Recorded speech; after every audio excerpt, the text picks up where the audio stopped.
Hello, hello, hello, everybody. Welcome to the Amateur Expert Live. Today I am interviewing my friend Keith, who works at Google, and I'm excited for you to hear his story. If this is your first time listening, I interview people every week, and I ask them about their career path, their idea of success when they first started out, compared to their idea of success today, and then the tips and motivators that they used along the way. So as soon as Keith gets in the room, we will get him added and we'll get started.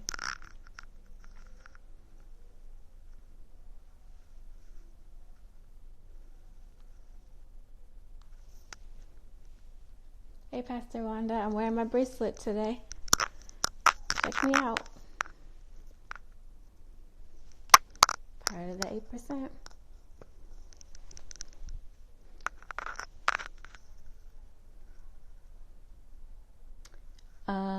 Can you see how you can be added, Keith? I don't see you.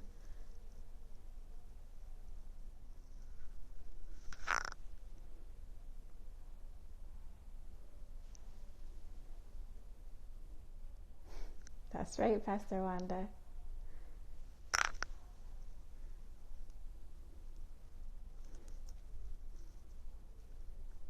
Okay, perfect.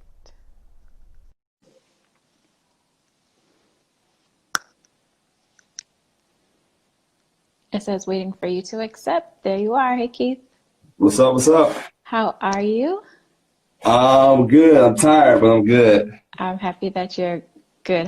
I'm hoping it's more good than tired. Yeah. If you can you please introduce yourself, tell the people who you are and what you do currently for work?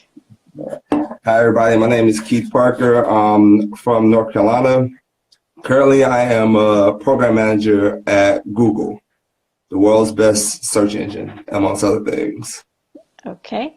And when you were a child, what did you want to be when you grew up? Oh, man. When I was a child, I wanted to be just like everybody else in my neighborhood.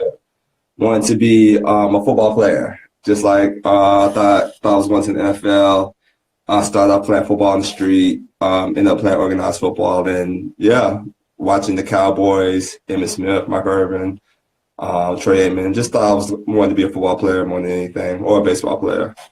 Okay, and you said the motivating factor behind that was that's what sort of everybody in the neighborhood wanted to do, or what was your motivating factor?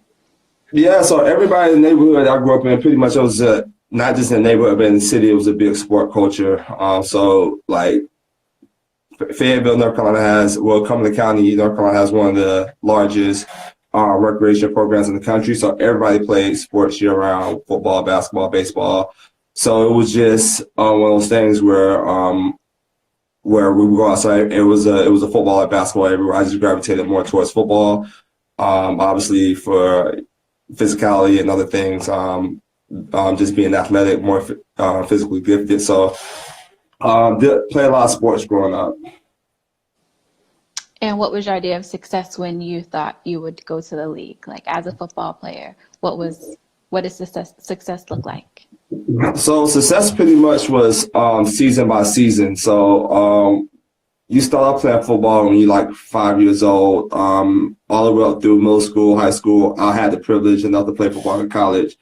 So pretty much every year you want to have like a winning season, or you want to be the best you can that particular season. So playing football over the years, I won more games than I lost. So every year you have something that you want to work on. And then football, like the part about football is the position that you play when you're younger is probably not be the position you play when you grow up, because you just by physical maturation, people get bigger, people get stronger. So over the years, your definitions of success change. So it just pretty much was like that. And so how did you navigate or, change, because you're not currently in the NFL. So reality hits you fast. how did you get from that dream of being in the NFL to now being a program manager at Google? Yeah, so that's a long journey. So when you're in middle school, high school, like and you're physically gifted, that's just one of the things you're just naturally better than a lot of the kids at that age because of your God-given ability. So when you get to college, though, what you find out real fast is everybody has that God-gifted ability. That's why they're in college. So you have to do certain things that stand out.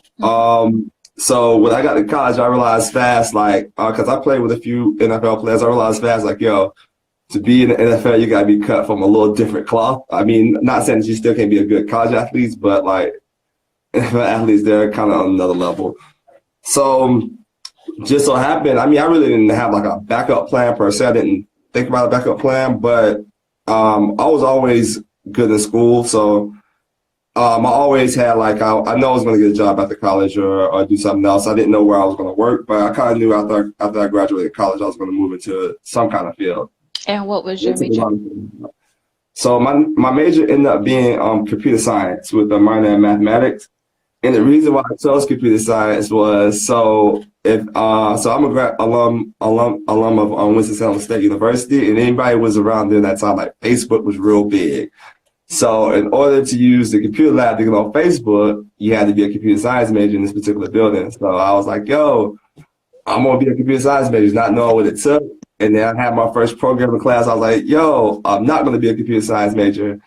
But the department chair and a couple of my teachers like, yo, you need to stick with it because this is something that I see you doing in the future. So I just stuck with computer science and computer mathematics throughout college. And then, so how did you get, how did you navigate getting to Google? So I started out, I ended up getting my first job while I was still an undergrad. So I started off working with NASA. So NASA had this thing where they was working on the Constellation program. So the Constellation program was pretty much to take astronauts to the moon and eventually to Mars. Okay. So myself, it was a team about 5 of us, and ironically, some of the people that I worked with then I work with now at Google. Oh, wow. So we were just coming up with ways to think about because it was 2009. We was coming up with ways that we was thinking about how astronauts can interface with each other in 2020. So we was doing heavy research on augmented reality, virtual reality, developing new spacesuits and things like that. So we did that. Yeah. So actually, I thought I was gonna work for NASA coming out of college, but NASA had budget cuts and the Constellation program got shelved. So with that, since I was still in school, I was eligible for the internship at Nike. So my original plan after graduation was I was going to go to Nike for a summer, intern, get money, buy as many shoes as possible, and then come back for grad school. Okay. But when I got up there, my summer project, I killed it. And so I'm literally about to leave out the door to go home, and the director's like, "Hey, how was your summer?" I was like, "It was good." I was like, "But I'm about to go home." And she was like, "You coming back next week, right?" I was like, "The internship's over." She was like, "Nah, your internship's not over." And I was like, "For real?" She was like, "You coming back?" I was like, "Well, I need to go home." And she was like, "Yeah, I'm gonna try to get you a job." I was like, "Well, I need to go home and pack up my stuff." She was like, "Take as much time as you need. Just make sure you come back." So ended up being at Nike for like 7.5 years, doing various jobs. Got to the point where it was kind of just time for me to do something different. I mean, there were some other factors that went into my decision, but then Google recruiter tapped me on the shoulder, was like, "Hey, we have this opportunity at Google. When you think about it," and then the ball just got rolling from there, and then I ended up leaving Nike to come to Google. That's pretty cool. And what exactly do you do, if you can share with us at Google? All right, so let me do this disclaimer. Hold on. Disclaimer, whatever I say is my views and my views only. Doesn't reflect the views of the companies, past or present. Got to get that disclaimer out there before I get in trouble. Yes. So what I do now is I'm a program manager in customer engagement. So what customer engagement is if you want to think about it on the outside world, is online help, online feedback, a couple other things, community forums, FAQs, anything that you need support with from Google. If you have a Google product, if you ads, Google Drive, any type of support you need. And then on the back end, we have our CRM tool that's native to Google. So pretty much handle the customer journey from when they need support all the way through the back end to working with call center agents and things like that. And so what we do is there's various stages. So we have ideation stages, implementation stages, launch stages. So pretty much we just handle a lot of the projects and programs and things like that to kind of benefit consumers and benefit call center agents as well. That sounds very nice and also complex. Very complex. So what we have within our teams, we have product managers, UX designers, researchers, UX engineers, and then on the back end, technical engineers. So oftentimes when we're working on new initiatives, new projects and things like that, it takes some time because many of us aren't co-located. So we have to kind of sit down, travel places, map out what we want to do, coordinate with launches and things like that. The best example I give you the work that we've done. If you've been to the Google site lately, you may notice it, you may not, but it looks kind of different. And that's because we just recently did a material redesign. So a material redesign is just redesigning the look and feel of the site. Okay. So we did an overhaul of the material redesign of all Google products. So that'd be just native Google search, YouTube, any other Google product, Gmail as well. So I noticed that my Gmail is different. Yeah, so your Gmail, your Google Drive, all those, if you notice that it looks different because we had to do like a material redesign for all those, that took about a year and a half. So that was probably the first project that I worked on when I got to Google. So it just launched here recently. So, and then it's not over. So you'll see a lot more of those changes as well. That's pretty cool, Keith. So what is your idea of success now? Great question, because I think about that daily, because what I've learned over the years is that, like, especially with being in the corporate world, that you can't measure your success against somebody else's, because everybody matriculates at their own rate. So being successful is one of those things where it's like, are you hitting like some of your personal goals? Are you staying true to yourself? Are you still comfortable with the skin that you're in? So as long as I can stay true to who I am and then matriculate throughout my career, like, I feel like I'm being successful because I'm not breaking from who I am as a person or like the morals I got. I do have some goals professionally and personally and monetarily. So monetary goals, excuse me, but and I strive towards hitting those, but those aren't like deal breakers where if I miss those, I'm down on myself, because I know how hard I work, I know how professional I am when I come to work. So pretty much a lot of my goals are deep rooted in just the respect of my peers and the respect of the teammates that I work with. I love that. So what is something that you have learned, or something that you're still in the process of learning, that you wish you had learned earlier on in your career? Oh man. So I'm learning a lot of things, like just coming to a new company, because like early on in my career, when I first started at Nike, I was probably the youngest or one of the youngest full-time employees at Nike's world headquarters. So everybody, like, I was basically like everybody's little brother. So I learned a lot watching them, a lot of things, what to do, a lot of things, what not to do. So a lot of things coming over to Google was instilled in me early on at Nike. So I'm just kind of like, just kind of enhancing on what I've learned in the past. One of the things I've learned in the past that I continue to learn, that I continue to keep learning, is just be in charge of your own career. Don't look at somebody. I mean, I'm not saying don't have mentors or don't have help. You obviously have to have people that advocate for you, but like, don't wait for people to like give you a promotion. Don't wait for people to say they're going to do this for you, do that for you. Like, be in charge of some of the things you want to do.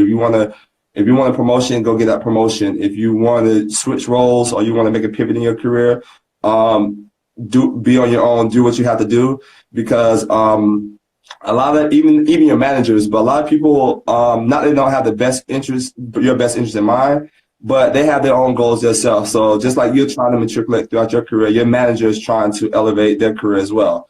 So in the midst of them taking care of themselves, they may leave you out, forget about you. So the best thing I've been working on a lot is just making sure that I stay in charge of my career, making sure that I do what I want to career-wise, because it's nothing personal. It's all business. But at the end of the day, like, you can't really like have hard feelings with people because they don't have your best interest in mind.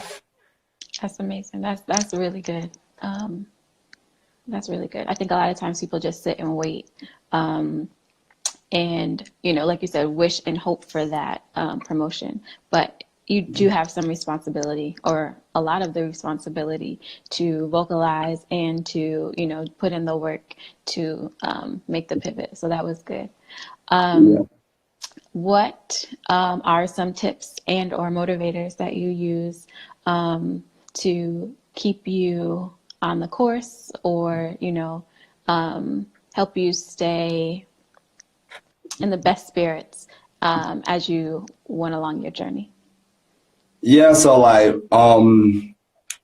what I always tell my homies, and what I always is always just like stick to the script, like stick to the plans you got.